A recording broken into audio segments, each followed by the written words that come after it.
Lust doesn't just grab you when you least expect it. It's far more insidious.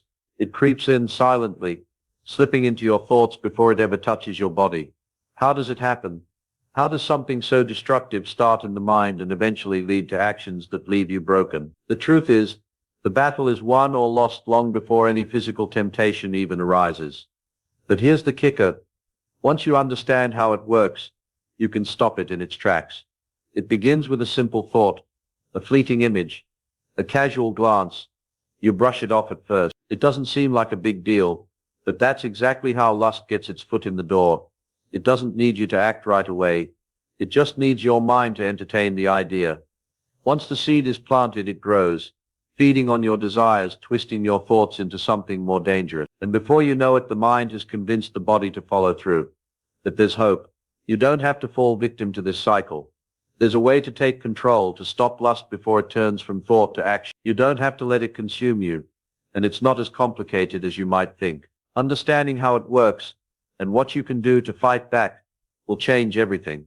Stick with me, because by the end you'll have the tools to guard your mind and protect your actions. The war isn't lost yet. Lust starts in the mind, but it doesn't have to win. Discover the 7 biblical secrets to destroy lust before it destroys you. Get the full guide in my ebook. Link in the description. Lust doesn't strike like a lightning bolt. It's more like a slow, persistent drift. The enemy knows that if it can win the mind, the body will follow. It all starts with a single thought, a small, seemingly harmless idea that lodges itself in the mind. At first you might think it's nothing, just a passing image, or a fleeting desire. But there's a reason why this seemingly insignificant moment is the beginning of something much bigger. The mind is the front line of the battle, and if you lose it here, you've already lost the fight. What happens when you entertain a thought? You're not just passively observing it. You're actively engaging with it, giving it space to grow. That single thought is like planting a seed. You may not notice the roots digging into your mind at first, but give it time, and it begins to take hold. It becomes harder to shake, harder to ignore, and that's when the real danger begins. The mind is incredibly powerful. It can be a fortress or a doorway to destruction. Imagine it like a garden. What you choose to plant and water will determine what grows. If you nourish thoughts of lust, they will start to take over, crowding out everything else. But if you choose to root out those thoughts early, you regain control. This isn't about simply ignoring or suppressing the thoughts. It's about taking command of your own mind before it's too late. It's easy to think that thoughts don't matter, that as long as they stay in your head, they don't affect your life. But the truth is, the longer you entertain those thoughts, the stronger they become. They'll move from the mind into your emotions, and eventually into your action. The mind is like a door. It can either open to temptation or shut it out entirely, but it requires vigilance. Every moment that you let a thought like lust linger, you're slowly weakening the barrier that should protect you. And once that barrier is breached, it doesn't take long before the body follows suit. This isn't about guilt or shame. It's about recognizing that the mind is a battlefield. The enemy wants you to believe that thoughts are harmless, that they don't matter, but every thought is a choice. Every time you entertain an image or a desire, you're inviting it to set up camp in your mind. Over time it becomes less of a guest and more of a permanent resident. That's how the battle starts, quietly, almost imperceptibly. But don't be fooled by its subtlety. The sooner you understand this, the sooner you can stop it before it grows into something that controls you. Guard your mind like a soldier guards his post. Every thought is a potential threat, but that doesn't mean you can't win. You're not powerless here. You have the ability to take control of your thoughts and redirect them. This isn't a battle you're meant to fight alone. The power to reclaim your mind is within reach, but it begins with acknowledging that the battle starts in the mind. And if you can win this first fight, you've already won the war. Your imagination is far more powerful than you realize. It's the gateway to every action, every decision, and every temptation you'll face. Most people think temptation begins with physical desires, something you see, something you touch. But it's not that simple. It starts much earlier, in the realm of your imagination, and if you're not careful, it can lead you down a path you never meant to walk. The mind is a playground for temptation, and your imagination is where it takes root. Before any lustful thought turns into an action, it's first a fantasy, a scenario you create in your mind. You see it, feel it, and rehearse it over and over. At first it's harmless, just a passing thought, but if you entertain it long enough, it begins to take hold. The more vivid the imagination, the more real it feels, and the more likely it is to manifest into action. Imagination is not neutral. It doesn't simply sit by waiting for you to decide how to use it. No, it's constantly active, painting pictures in your mind, filling it with ideas, desires, and temptations. And if you let it run unchecked, it will lead you straight into danger. Lust isn't just something you fall into. It's something you allow yourself to entertain. It's that lingering thought you give room to, that fleeting image you let play out, even if it's only in your mind. Over time, those images grow, and what was once just a harmless thought becomes a consuming desire. This is why imagination is such a powerful tool. It's not just about creating stories or daydreams. It's about shaping the very desires that govern your life. And the longer you allow your mind to wander unchecked, the more power lust has over you. The enemy knows this, which is why he attacks the imagination first. If he can win there, he doesn't need to work on the physical side. It will follow naturally. But here's the good news. If your imagination is where temptation starts, it's also where you can stop it. The key is to redirect your thoughts, to replace the lustful images with truth, purity, and discipline. The Bible tells us to take every thought captive, and that begins with the imagination. When you fill your mind with things that are pure, noble, and good, it's impossible for temptation to thrive. The mind is a battleground, but it's also your greatest ally in the fight against lust. Guard it, protect it, and use it for good. Your actions will follow. Desire alone doesn't ruin us. It's when desire grows unchecked, twisting into an action, that we begin to lose control. The mind has this incredible ability to magnify feelings and desires, making them seem more pressing, more urgent, even more necessary, and that's where the danger lies. Desire in its purest form is just a thought, a passing feeling. But when we entertain it, when we let it linger, it starts to shift into something more. It's like a seed planted in fertile soil, ready to grow if we don't root it out.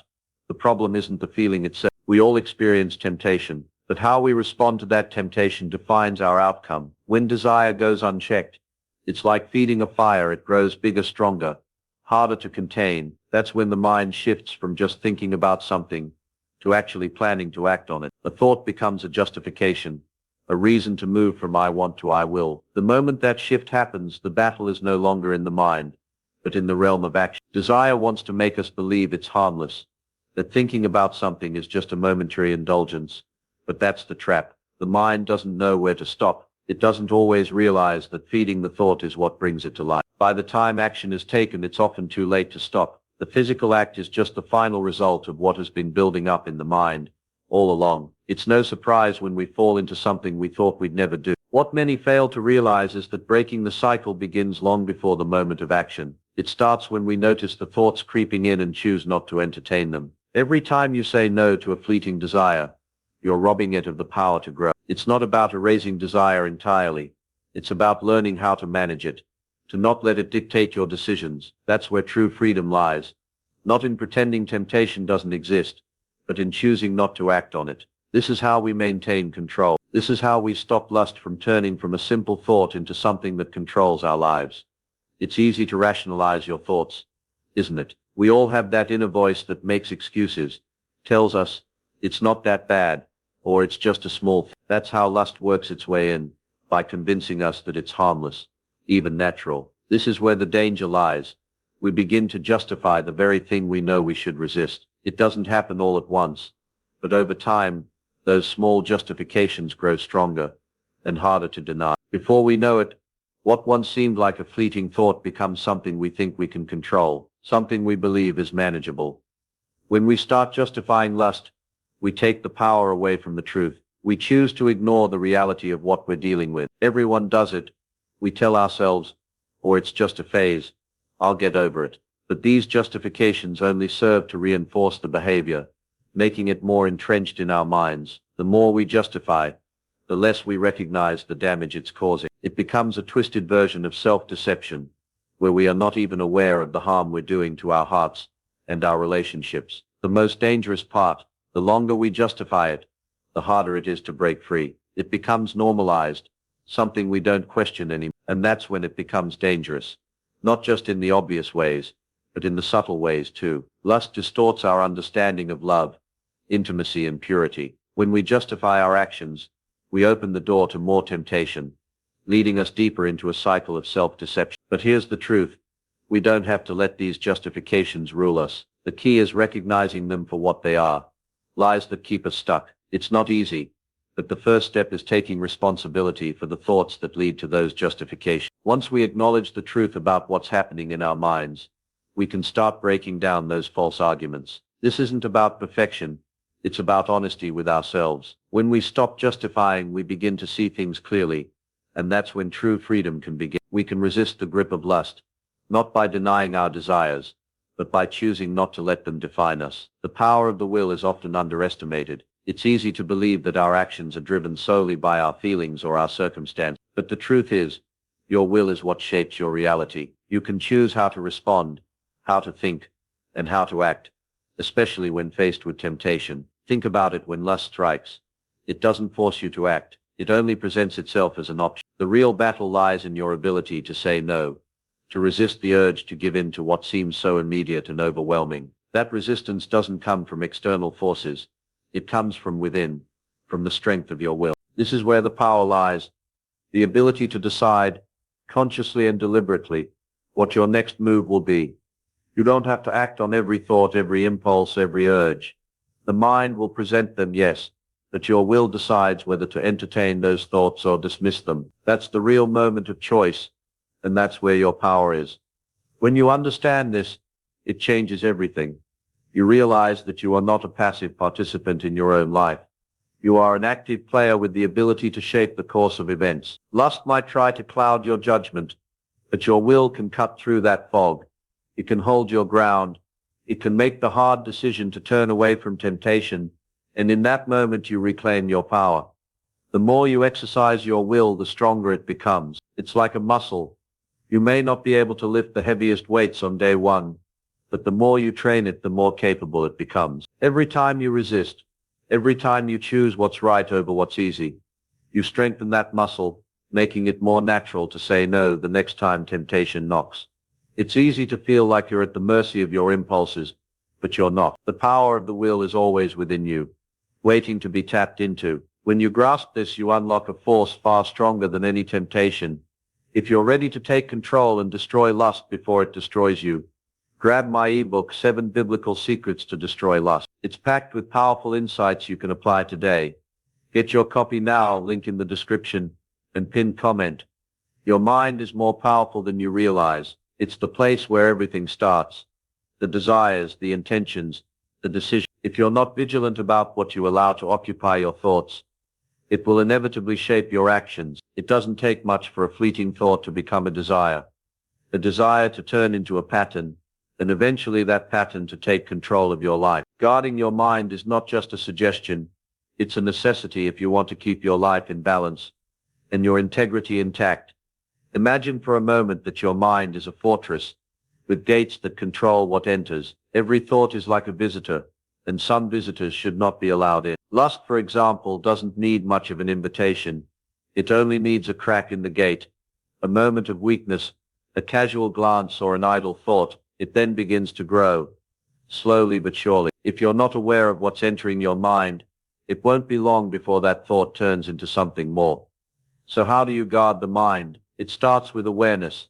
Recognizing the first sign of temptation is key. Those little thoughts that sneak in when you least expect. It's not just about resisting the urge when it comes in full force, but about intercepting it early. If you can stop the thought from taking root, you're already ahead of the game. But awareness alone isn't enough. You must actively protect your mind from the constant bombardment of distractions, images and messages that feed the desires that lead to lust. The world around us isn't shy about throwing temptation in our faces, but that doesn't mean you have to let it take root. If your mind is constantly filled with the noise of the world, it becomes much harder to discern what is good and what is harmful. You need to take control of what you consume, whether it's what you watch, listen to, or even the conversations you engage in. In moments of temptation, when it feels like the floodgates are about to open, it's not too late. You can still redirect your focus, realign your thoughts, and choose to guard the gates of your mind. It's a battle, no doubt, but the rewards are worth it. When you guard your mind, you protect not just your actions, but your entire life from the destructive grip of lust. Lust has a way of deceiving you, convincing you that it's harmless, even desirable. It whispers, just one more thought, or it's not that, and that's exactly where it starts. Small, seemingly insignificant, but what you don't see is the trap slowly closing around you. The lie it feeds you that this craving, this desire is something you can control. Lust doesn't strike with full force. It starts as a subtle invitation, dressed up as something harmless. But once you entertain it, even for a moment, you're already in its grip. The deception lies in the false promise of satisfaction. Lust tells you that it's an immediate fix, a quick solution to your restlessness, your loneliness, your desires. You think, if I just indulge this once, I'll feel better. But that's where the trap tightens. It never stops at just one thought, one moment of indulgence. It always wants more. What you thought would relieve you only makes you hungrier, emptier. The satisfaction it offers is temporary, fleeting, at best, yet the craving it stirs in you grows stronger with each encounter. Lust also deceives by disguising itself as something natural, something everyone deals with. Society might even encourage this thinking, telling you it's just a part of being human. But the truth is, lust is a distortion of something much deeper and purer. It's not simply a matter of biology.